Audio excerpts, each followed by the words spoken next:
Ben, it's saying it's offline, but I'm just going to give it time. Okay.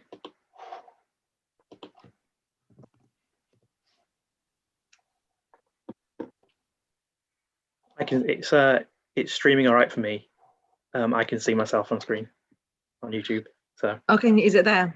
Yep. So that's all good. Yeah, I can see it as well. Yeah. So I'll let people know when councillors join up there on screen. Okay.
Hi, Ben.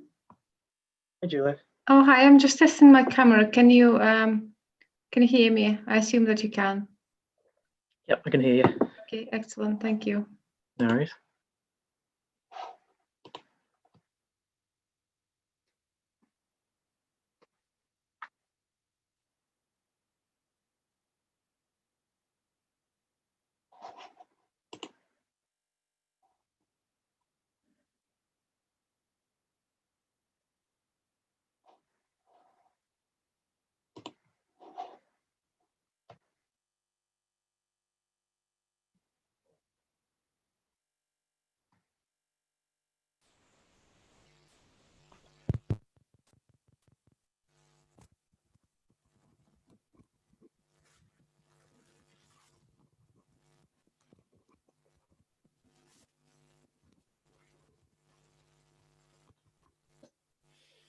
Hi, Councillor Byford.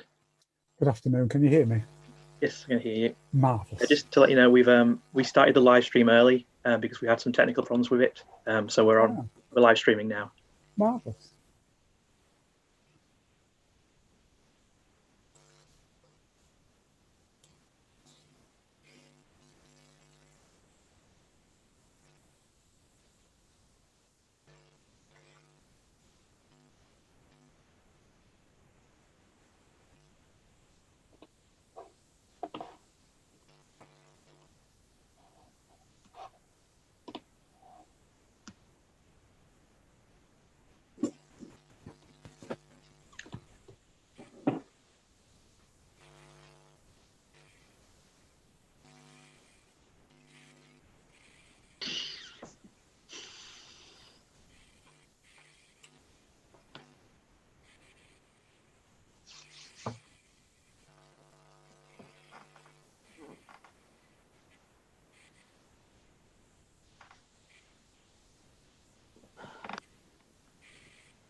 And have we got a thing here?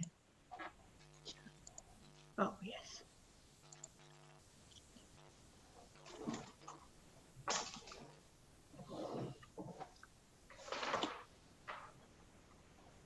I've not come up on here. No.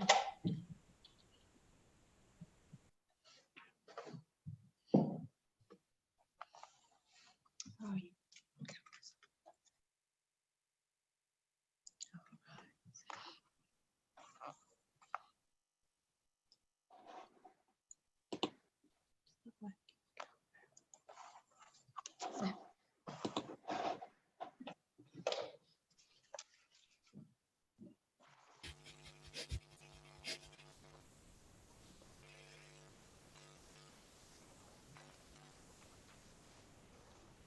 Okay, good afternoon, everybody. Welcome to the meeting. I hope you're all well, managing to keep safe in these terrible times. I think the situation's probably getting worse now for Wakefield. We've been behind some of you for some time, but we've caught up now. So we'll see. Any apologies for absence? Yes, I've received an apology from Councillor Pryor. Thank you. And I draw your attention to the declaration of interests, and we'll move the resolution about the exclusion of public and press. Chair, can I come in on declaration of interests? Yes, My of course, declaration is the same as the previous committee meeting, YHR FCC.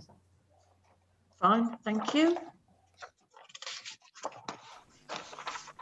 Okay.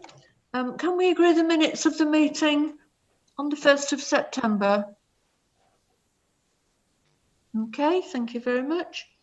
And then we go on to the capital spending project approvals.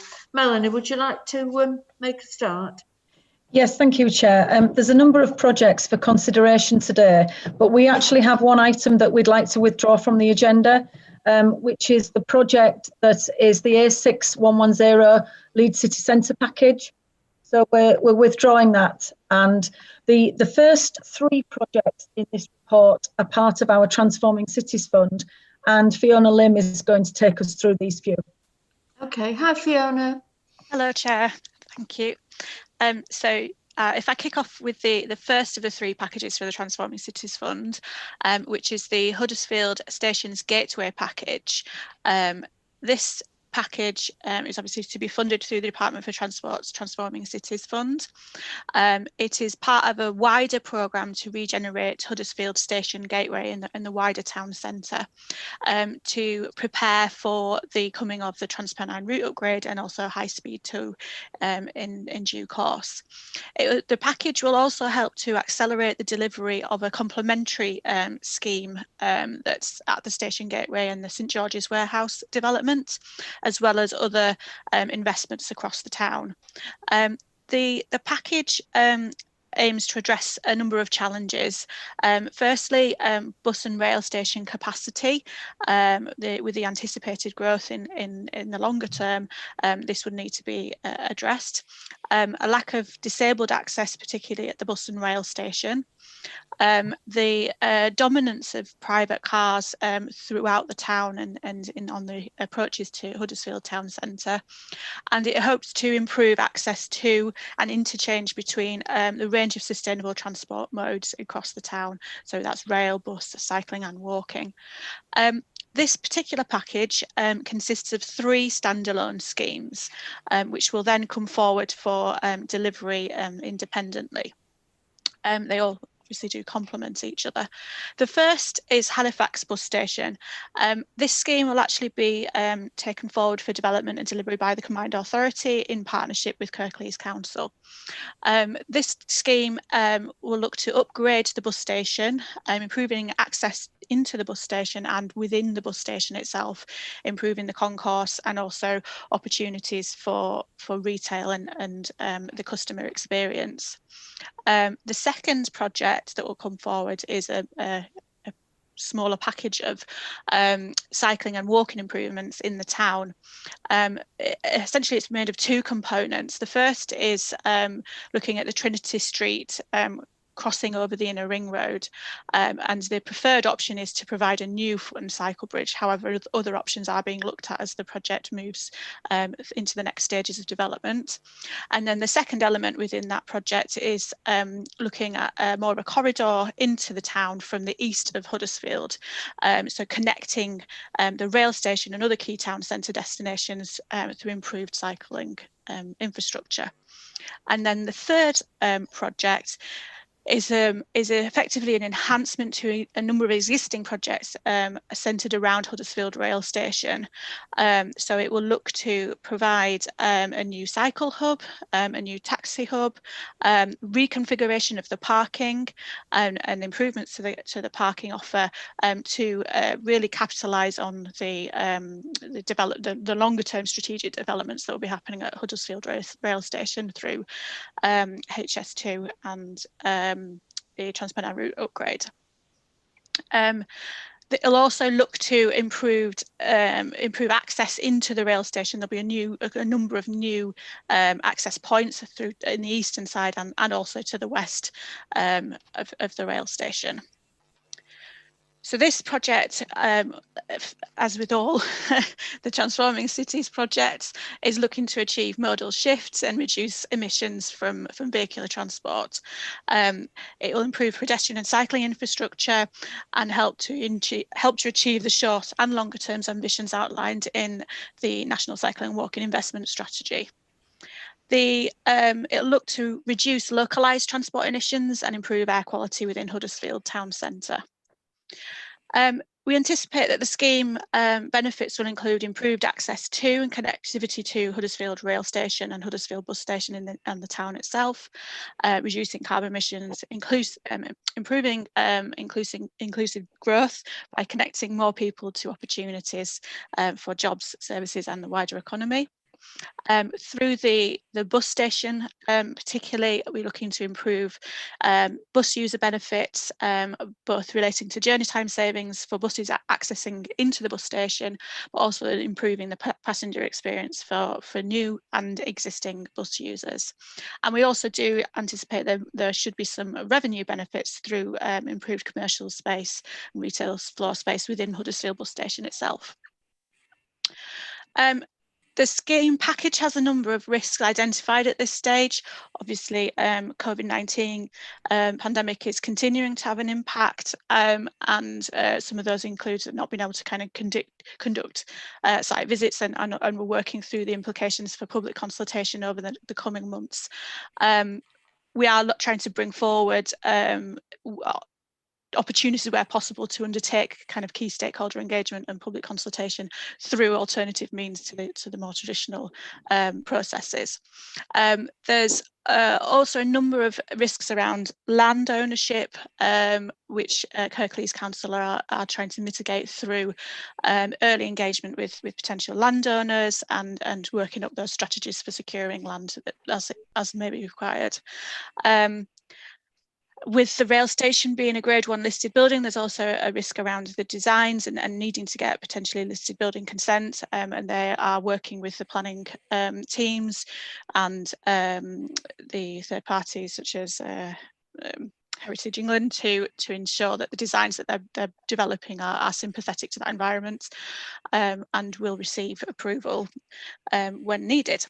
There's also obviously throughout the construction phase, potential disruption to the road network, and through development of key stakeholder engagement plans and undertaking continuous engagement and consultation with the public around the schemes, hopefully that will be able to be smoothed through as that kind of manifests.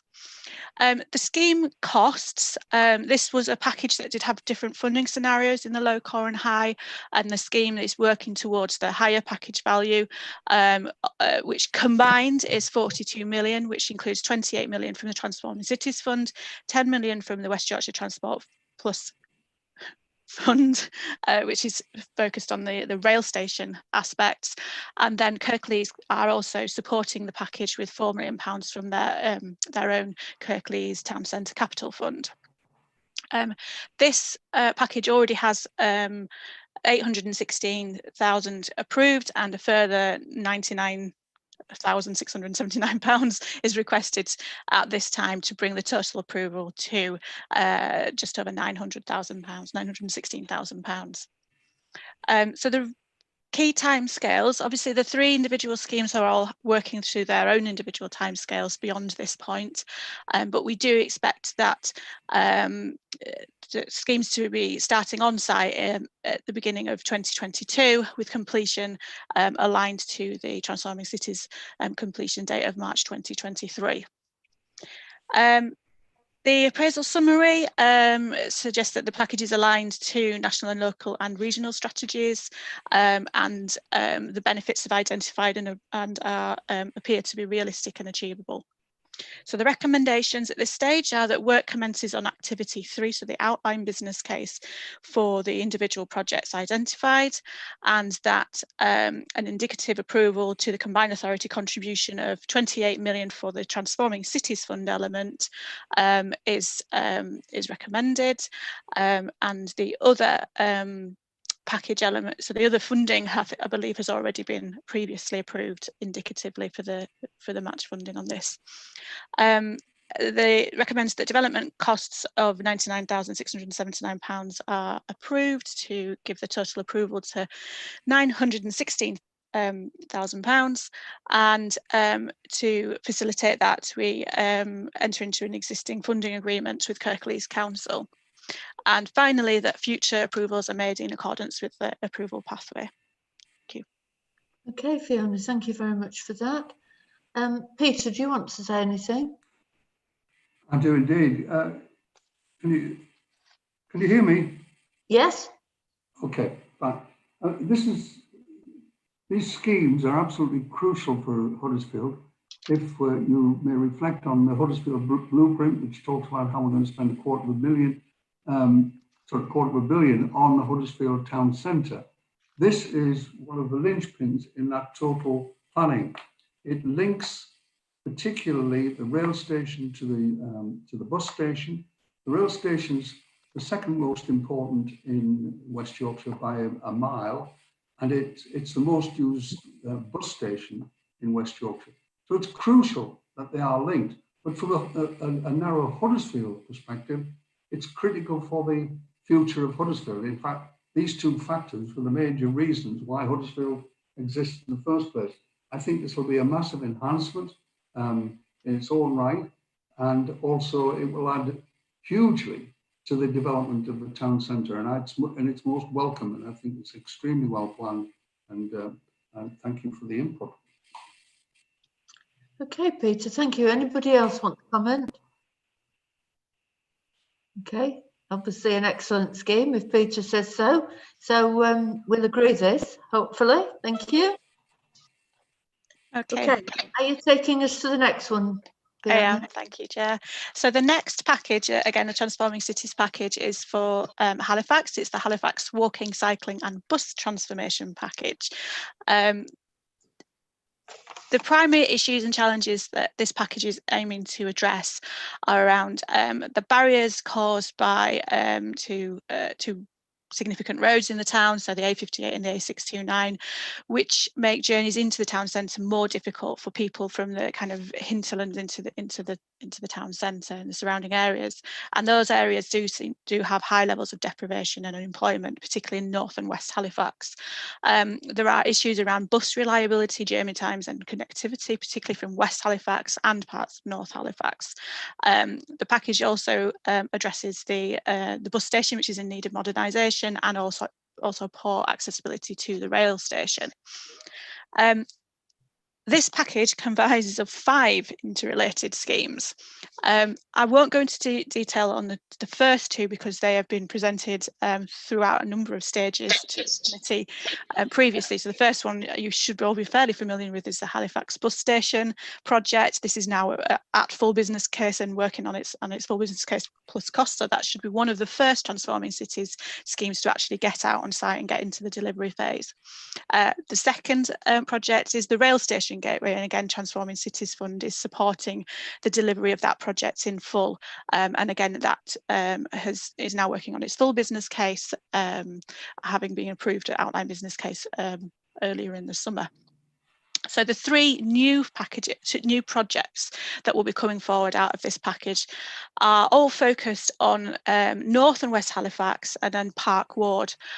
So the North Halifax Active Travel Scheme will create links from the town centre towards Mixenden, Ovenden and Illingworth, and create best space for walking within the residential areas of Ovenden and Homefield.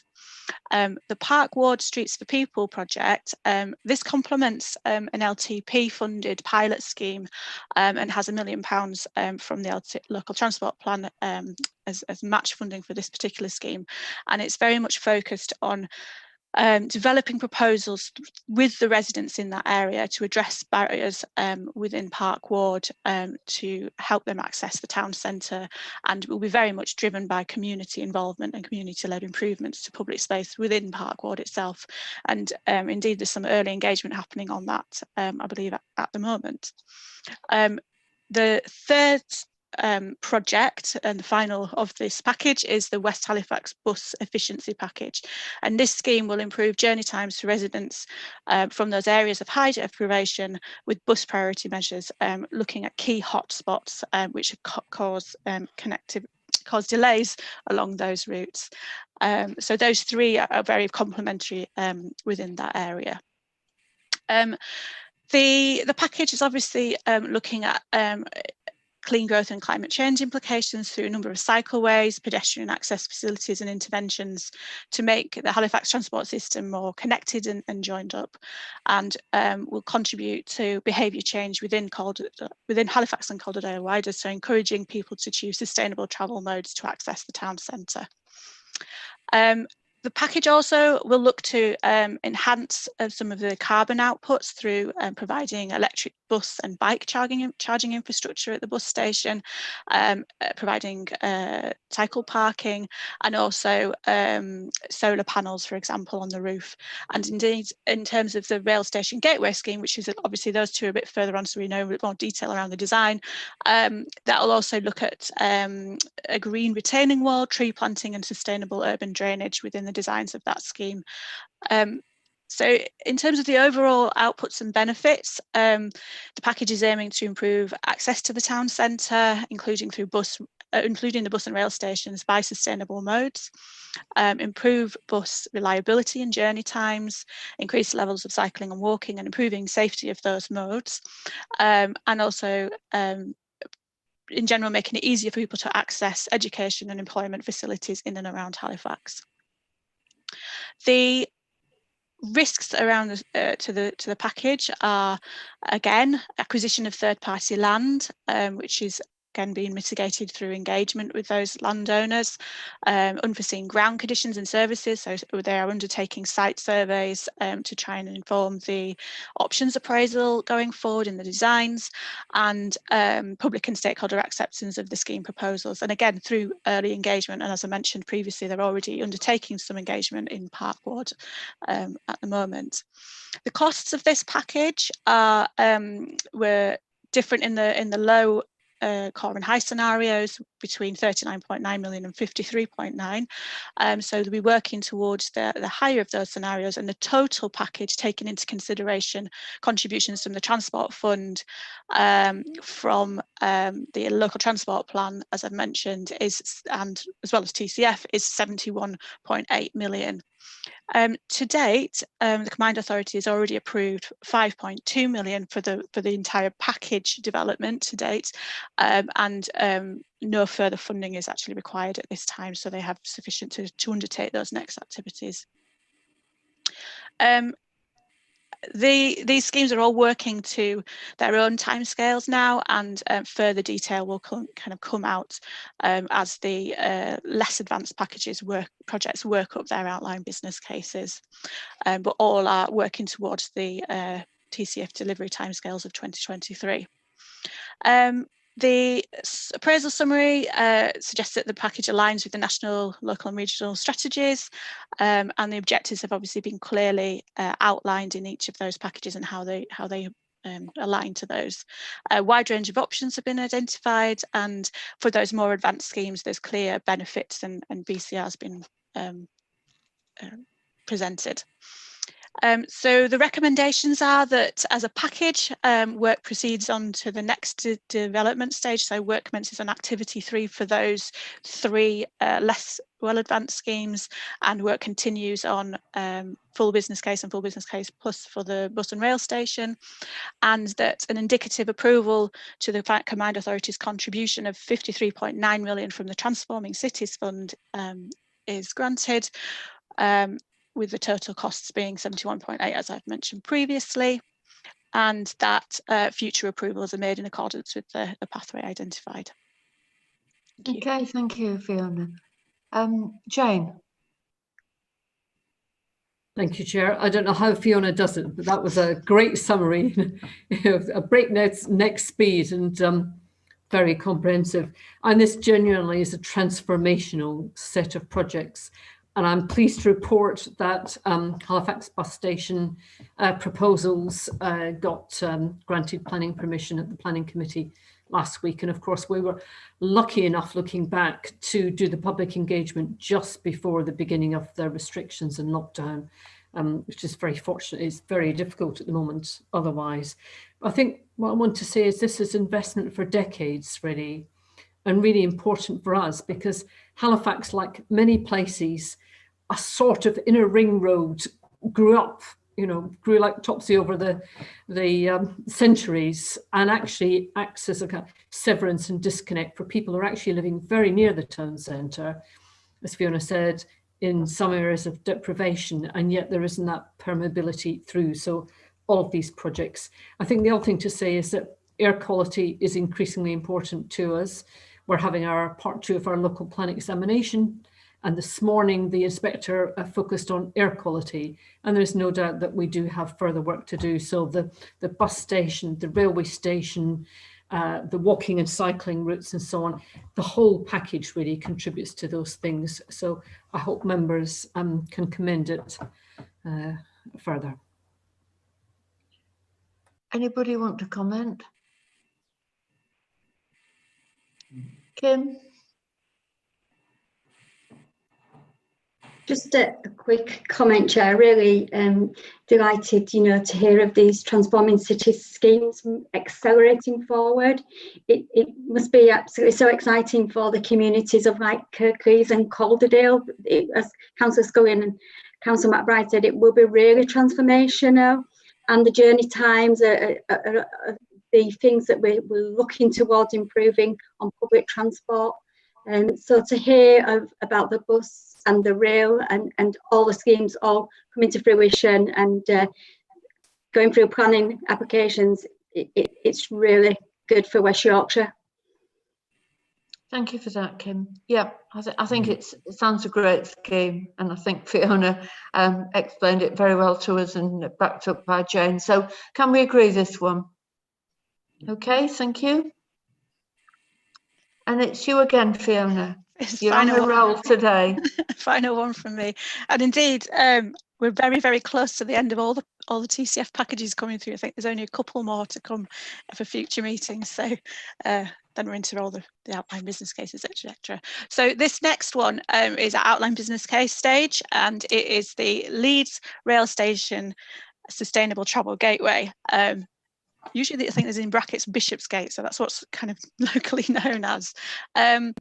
So this project is wanting to address a number of issues. Leeds Rail Station is the busiest in the north of England, and Network Rail has indicated that passenger numbers are forecast to increase by over 80% by 2043. So this is, again, planning for the long term, planning for the investment through High Speed 2 and Northern Powerhouse Rail, as well as other rail investments. The vicinity of the rail station has a number of challenges. There's been increased and sustained carbon emissions, particularly along Neville Street, which is like the highest carbon emissions of any street outside London. There's a poor pedestrian, cycling and disabled accessibility into the station itself, and we need to cater for those that multimodal access. There's a number of pinch points and conflict points in the vicinity of Leeds Rail Station that this scheme is looking to address. So on New Station Street itself, you've got general traffic, service vehicles, taxis, as well as pedestrians and cyclists, all vying for space, and it's a particularly unwelcoming environment for those visitors to Leeds city centre. There's a lack of legible and prioritised pedestrian and cycle routes to and from Leeds station, and connectivity into the wider city and the surrounding areas is poor. So this particular scheme forms part of the Leeds Integrated Station Master Plan, which aims to develop a fully accessible and multimodal transport hub in that location. The designs are emerging, and key stakeholders continue to be consulted on these designs to ensure that it meets the needs of all the wide range of rail users of the station, and meets those needs.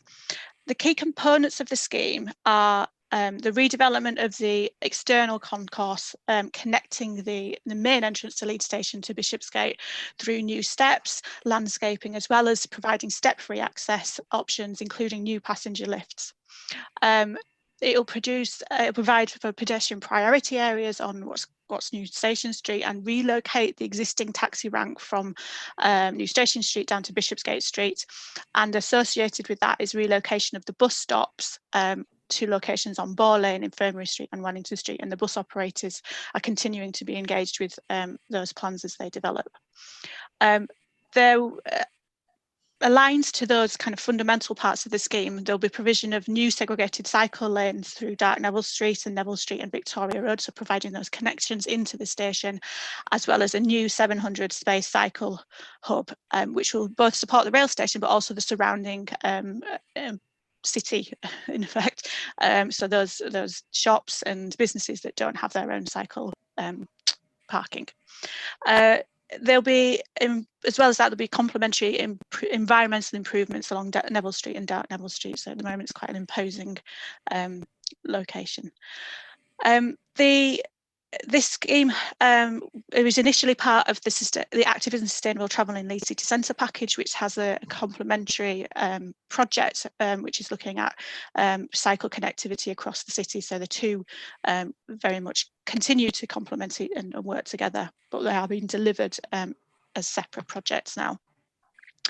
The scheme will be delivered by Leeds City Council, and they've appointed Balfour Beatty as their principal contractor, with Atkins Global as the principal consultant. So they're very much into the detailed and design and delivery stages now. And Network Rail are obviously a key delivery partner and are represented and fully engaged in the project through the station programme board, along with the Combined Authority and other key stakeholders represented on that board. The scheme will support modal shift to sustainable and active travel away from the private car in Leeds and improve air quality, as I mentioned, particularly in the vicinity of Leeds rail station on those hotspots on Bishopsgate and Dartneville Street.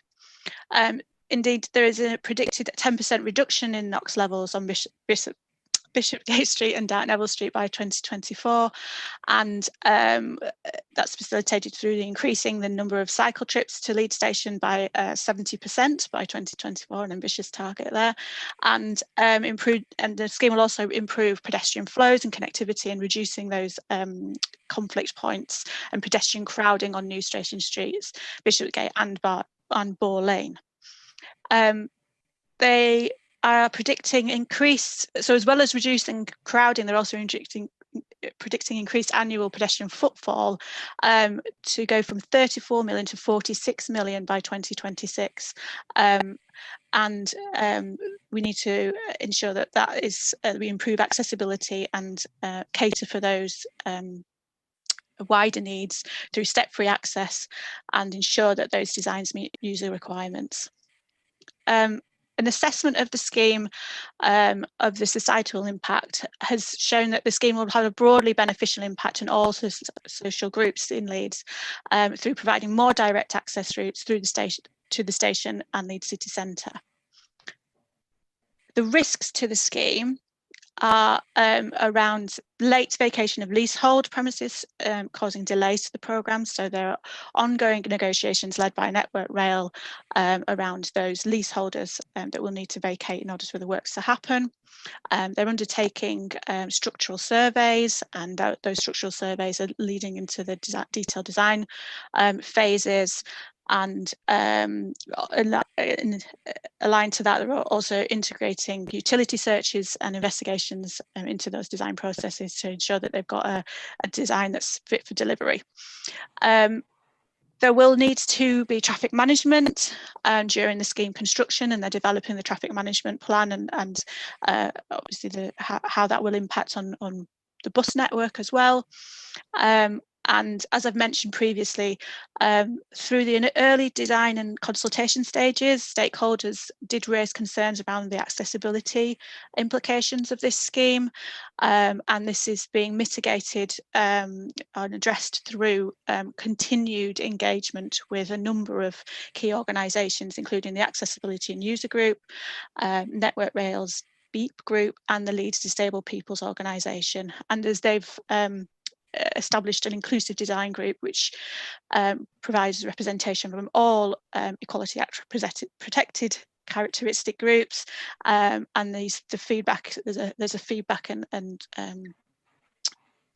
loop so that their concerns are addressed as the designs go forward through the full business case stage. The total costs for this scheme are 32.54 million, which is to be funded from 31.69 from the Transforming Cities Fund, £500,000 from the West Yorkshire Plus Transport Fund out of the city centre package, and I'll come to that in a little bit, £250,000 from the Leeds Public Transport Investment Programme, and that's for the early design work, and £100,000 from Network Rail's Heritage Fund. The contribution from the Transport Fund, the West Yorkshire Plus Transport Fund, is being drawn from the city centre package, City Square indicative allocation, and this is allowing for the works on Boar Lane to be brought forward out of that package because it's necessary for the relocation of the bus stops that's needed as part of this scheme. So the two elements are being brought together through delivery of this scheme. In terms of funding approvals, a further 3.01 million is now requested to progress this scheme through to the technical design stages and to also do some initial work on site. And this will bring the total approval to 5.094 million.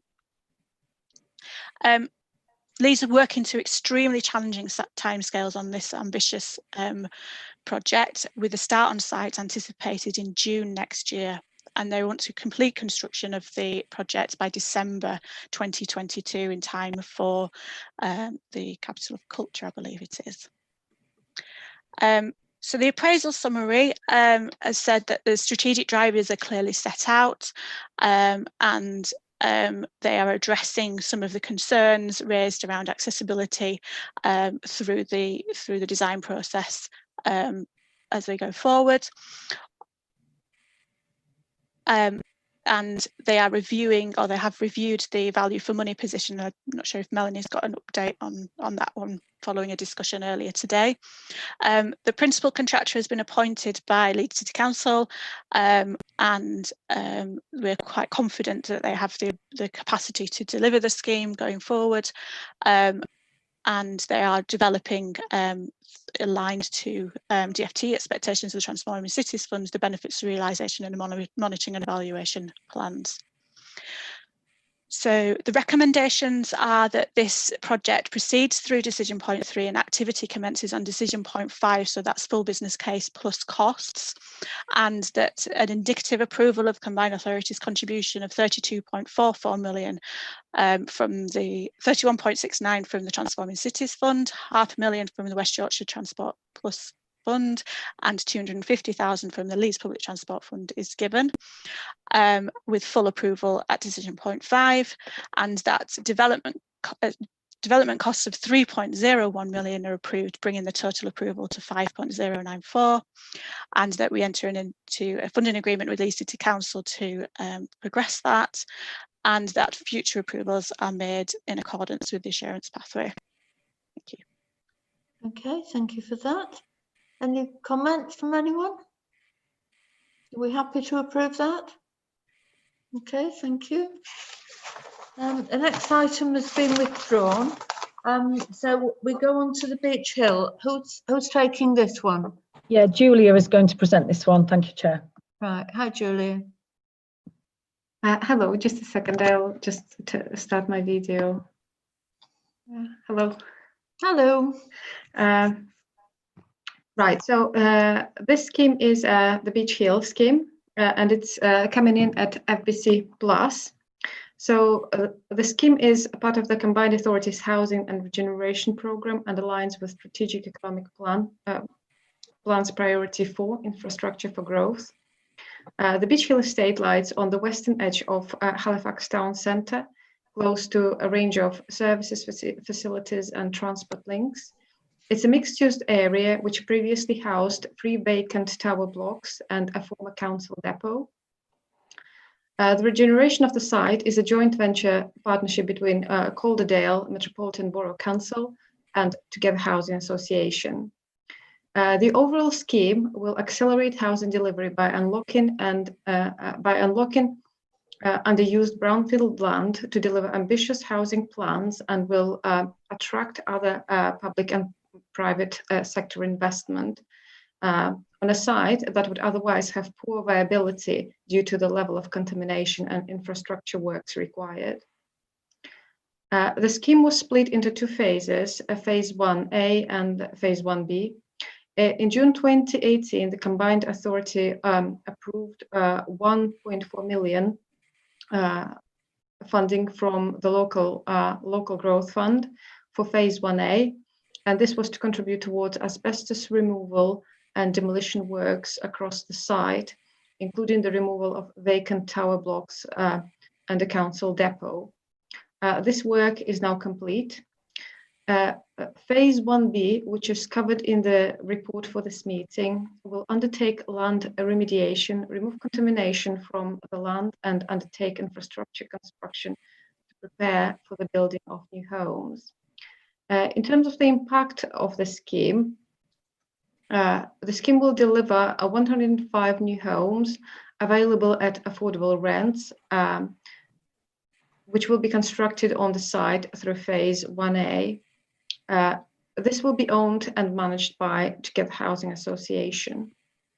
In terms of the costs, the total indicative cost of the scheme is 21.742 million for both phases. The Combined Authorities contribution will total 2.197 million for phases 1A and 1B. The full business case plus finalized costs is now seeking approval for the combined authorities contribution of 797,000 for phase 1B, which will be funded from the local growth fund. At this meeting, we're seeking a decision by the investment committee, firstly to approve for Beach Hill phase 1B to proceed through decision point 5 and for work to commence on activity 6, delivery, and also approval of the funding recommendation of 797,000 to fund the works for phase 1B. Thank you for that, Julia. Any comments? We all happy with that? We agree? Okay, thank you. I've got a thumbs up. We can move on with that. Excellent. Thank you very much. Thank you, Julia. The next one, Strategic Business for Leeds City Region. Who's doing that? I think Neil Fishman is doing this one, Chair. But I'm not sure he's actually on the call yet. No, it's me. It's Barbara Greaves. Oh, right. Okay, Hi, Barbara. Are you taking it? Yes. Yeah. Fine, thank you. Okay, that was all very interesting. It's the other side of the combined authority that I don't get to hear, so it's fascinating and fantastic projects. Good to hear. Okay, not to take up any more time then. So Strategic Business Growth Programme 2. So I ran it for the first 3 years. We've now got an extension. So an extension to the existing programme provides an integrated package of advisory and financial support to high growth companies in the city region. So the high growth being defined as an ability to grow turnover and or employment by at least 20% year on year for a period of at least 3 years. The first phase of the programme supported around 350 businesses and contributed towards the creation of over 800 jobs. So a very successful programme in the first 3 years, and we're hoping to replicate that. So the advisory element will be subcontracted to a third-party provider, and the financial element, the grant support, will be delivered in-house by the combined authority. So the programme aims to build resilience, particularly right now, but also to support recovery and growth of 500 businesses across the region and create over 600 new jobs and potentially safeguard a further 400. And I think safeguarding is going to be a key part of it this time around. The total cost for the 3 years is 3.2 million.